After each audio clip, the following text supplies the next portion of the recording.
আসসালামু আলাইকুম প্রিয় football fans. The ultimate European ক্লাসিকের সময়টা একেবারে ঘনিয়ে এসেছে। আমাদের টিভি বা মোবাইলের পর্দায় আরও একবার চোখ রাখার কিন্তু মোক্ষম সময় এটা। বাংলাদেশের সময় অনুযায়ী আজ রাত ১টায় অর্থাৎ রাত ১২টার ঠিক ১ ঘন্টা পরে, যেটা জুন 15 1 AM হবে।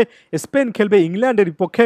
এক কথায় বলা চলে ফুটবল ভক্তদের এই ম্যাচটা দেখতে হবে। দীর্ঘ ৫৮ বছরের একটা শিরোপা খরা কাটানোর আরও একটা মিশনে ইংল্যান্ড, যারা কিনা গতবারেরও ফাইনালিস্ট ছিল। বাড়তি একটা তাড়না ইংলিশ এই দলটার মধ্যে দেখতে চাই। সত্যিকার অর্থে একটা ট্রফি তাদের জন্য একেবারে মাস্ট হয়ে গিয়েছে। শুধুমাত্র এবারের কম্পিটিশনটাতে নয়, এর আগের কম্পিটিশনগুলোতে একই রকমের জিনিসগুলো প্রযোজ্য ছিল। অন্যদিকে সর্বশেষ ২০১২ সালে স্পেন কিন্তু ইউরো ট্রফি উঁচিয়ে ধরেছিল। খুব একটা বেশি পেছনে যেতে হবে না, ২০২৩ সালেও তারা কিন্তু উয়েফা নেশনস লিগের একটা দুর্দান্ত রান দেখেছিল, ট্রফিটা ক্লেম করতে পেরেছিল। অর্থাৎ স্পেন মোটামুটি ভালো একটা ধারার মধ্যে আছে।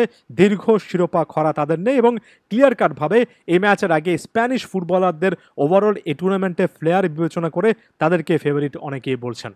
কিন্তু বড় বড় মতো এই জায়গাতে এসে ফুটবল ভক্তদের মধ্যে একটা বিভাজন দেখতে পাচ্ছি। যৌক্তিকভাবে অনেকেই বলছেন, কমেন্ট বক্সে এর আগের ইউরোকেন্দ্রিক ভিডিওগুলোতে দেখেছি, সকলে বারবার করে এই জিনিসটা আমাকে মনে করিয়ে দিচ্ছেন এবং একেবারে রাইটফুলি বলছেন যে একটা টুর্নামেন্টের ফাইনালে সবচেয়ে সুন্দর ফুটবল যারা খেলে তারা সবসময় জিতবে।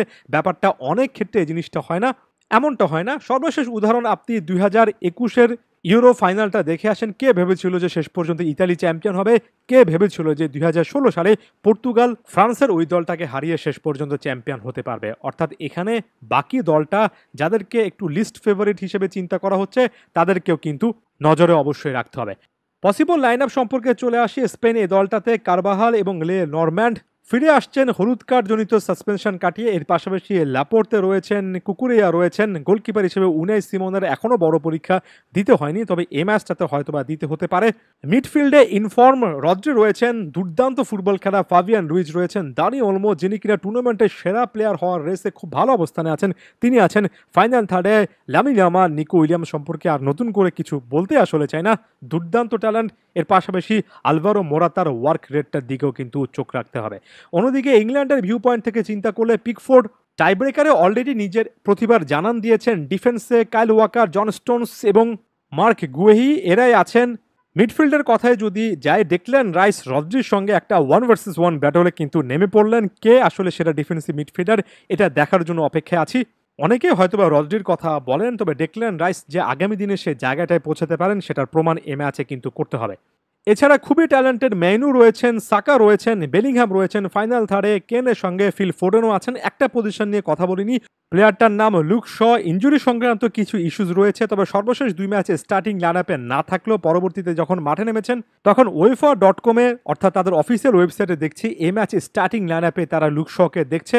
এখানে একজন প্রপার লেফট ব্যাক অর্থাৎ ব্যাক ফোরে ফিরে যাওয়াটা সাউথ গেটের জন্য একটা বড় রকমের দরকারি বিষয় বলে মনে হচ্ছে, বিশেষ করে ওই সাইডে যখন একেবারে প্রপার রাইট উইঙ্গের হিসেবে ইয়ামালের মতো একটা প্রোফাইল আছে। দুই কোচের ট্যাকটিক্সের জায়গা থেকে যদি বিশ্লেষণ করতে হয়, সাউথ গেট অথবা অলমোস্ট সাউথ গোট হতে চলা এই কোচ ট্যাকটিক্যালি অনেক বড় রকমের কোনো কিছু করেছেন সে জিনিসটা আমার কাছে মনে হয় না। তবে এই জিনিসটা মাথায় রাখতে হবে যে এমন টাইপের সিচুয়েশনে আপনি যত বেশি ধীরস্থিরভাবে মিডিয়াকে সামলাতে পারবেন এবং বাইরের কমেন্টগুলোকে নিজের কানের বাইরে রাখতে পারবেন, সেটা কিন্তু অনেক সময় ট্যাকটিক্স বা অন্য টাইপের ফুটবলের বিষয়কে ছাপিয়ে অনেক বড় একটা ব্যাপার হয়ে যায়। গ্যারেথ সাউথগেট কিন্তু অলমোস্ট সেই জিনিসটা করে দেখিয়েছিলেন ২০২১-এ। এবারও কিন্তু একই রকমের একটা সিচুয়েশনে আছেন। অন্যদিকে দে লা ফুয়েন্তের কথা যদি বলি, স্প্যানিশ ফুটবলে একটা বড় রকমের পরিবর্তন আনছেন। যদি ফাইনালে দে লা ফুয়েন্তে সেই পরিবর্তনের একটা ফলাফল বের করে আনতে পারেন তাহলে সেটা সব দিক থেকে ভালো হবে। যদি ফলাফলটা নাও আনতে পারেন, তারপরও এ ব্র্যান্ডের ফুটবল দে লা ফুয়েন্তে যে ইন্ট্রোডিউস করেছেন সেটা ওয়ার্ল্ড ফুটবল ফ্যানদের, যারা নিরপেক্ষ ফুটবল ফ্যান, তাদেরও অনেকটুকু ভালো লাগার কথা। অবশ্যই সাবস্টিটিউট হিসেবে যে সকল প্লেয়াররা আছেন তাদের ঘিরে নজর রাখতে হবে। যেমন সর্বশেষ ম্যাচে ওয়াটকিন্স যেভাবে মাঠে নেমে ইংল্যান্ডের হয়ে গোল করেছেন, এর আগে মিকেল ওয়ারজাবাল যখন ইম্প্যাক্ট রেখেছেন জার্মানির পক্ষে স্পেনের জার্সিতে, সেগুলো মাথায় রাখতে হবে। টাই ব্রেকারও একটা গুরুত্বপূর্ণ ইস্যু। এমন টাইপের সিচুয়েশনে এক্সপিরিয়েন্সটা এই মুহূর্তে ইংল্যান্ডের পক্ষেই একটু আছে, তবে স্পেনের পক্ষে একটা গুরুত্বপূর্ণ বিষয় আছে। এমন সিচুয়েশনে ঐতিহ্যগতভাবে স্পেন ভালো খেলে, দেখা যাক এবার করতে পারে কিনা। ম্যাচটা নিয়ে আপনারা কি ভাবছেন সে জিনিসটাও জানাবেন। ধন্যবাদ সবাইকে।